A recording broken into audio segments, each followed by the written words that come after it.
দিকে চোখ রাখবো। দুর্গাপুরে উচ্ছেদ অভিযান ঘিরে ধুমধুমার পরিস্থিতি। তাপবিদ্যুৎ কেন্দ্রের জমি জবরদখলের অভিযোগ এবং সেই অভিযোগ ঘিরেই একেবারে ধুমধুমার দুর্গাপুরে।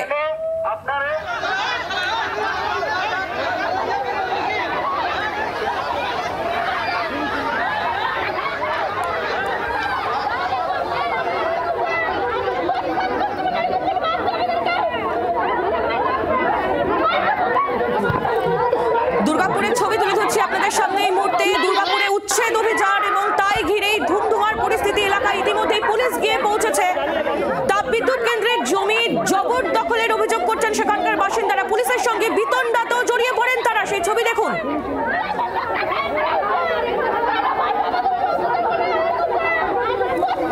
কি পরিস্থিতি এখন সেই মুহূর্তে জেনে নেব। চিত্তরঞ্জন দাস আমাদের প্রতিনিধি রয়েছেন আমাদের সঙ্গে। চিত্তরঞ্জন, কি নিয়ে এই অশান্তি?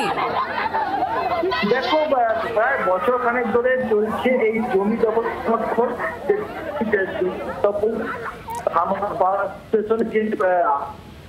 সম্প্রসারণের কাজ শুরু হয়েছে, সেই জন্য তারা জমি দখল করছে এবং যে জায়গাগুলো বেদখল হয়েছে সেই জায়গাগুলো ভাঙার চেষ্টা করছে এবং বারবার নোটিশ দেওয়া হয়েছে। এই অঞ্চলেও যেটা বয়েজ ক্লাবের সামনে, ডিবিসি বয়েজ ক্লাবের সামনে যে জায়গাটা, সেখানে নোটিশ দিয়ে গেছে। আজকে তারা সকালবেলায় যখন তারা তাদের ভাঙতে যায়, সেই জায়গা তারা প্রথমে সাধারণভাবেই তারা তাদের জায়গা উঠিয়ে নিচ্ছিল, তাদের বাড়ি ভেঙে চলে যাচ্ছিল।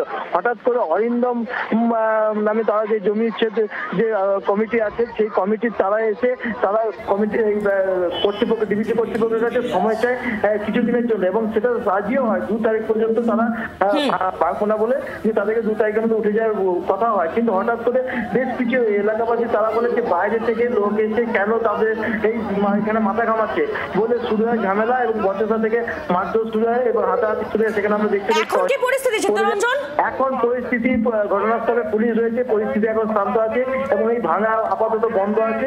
2 তারিখ পর্যন্ত এখন ভাঙা হবে না বলে জানা যাচ্ছে। আইনি ধন্যবাদ, তোমায় নজর রাখো। চিত্তরঞ্জন দাস আমাদের প্রতিনিধি ছিলেন আমাদের সঙ্গে। দুর্গাপুরে উচ্ছেদ অভিযান, তা ঘিরে ধুমধুমার পরিস্থিতি।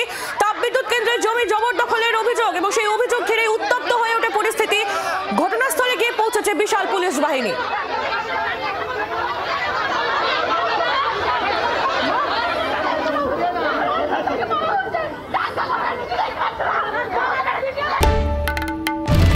বাংলার আওয়াজ, বাঙালির আবেগ, জি 24 ঘন্টা।